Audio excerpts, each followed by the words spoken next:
Long march 23 March کو ہی ہوگا، P D M ڈٹ گئی، اپوزیشن اتحاد کا تاریخ تبدیل نہ کرنے کا فیصلہ،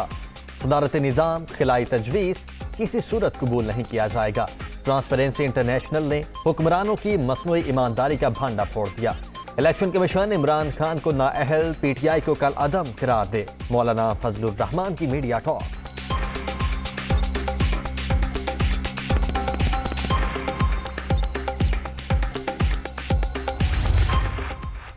کابینہ اجلاس میں ٹرانسپیرنسی انٹرنیشنل کی رپورٹ کا تذکرہ، موجودہ حکومت نے کرپشن کے خلاف سب سے زیادہ اقدامات اٹھائے، بدعنوان عناصر مقدمات کا سامنا کرنے کے بجائے ملک سے باہر بیٹھے ہیں، مقدمات کے غیر ضروری التوا کے لیے بہانے بھی بنائے جا رہے ہیں، وزیر اعظم کا اظہار خیال، کیسز کو جلد منطقی انجام تک پہنچانے کے لیے مؤثر پیروی کا فیصلہ۔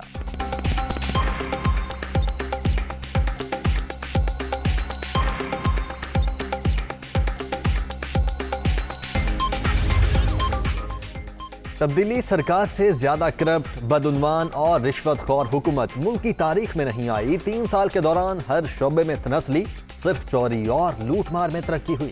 عمران مافیا نے دیدہ دلیری سے عوام کی جیبیں خالی کی، مریم نواز کا ٹویٹ۔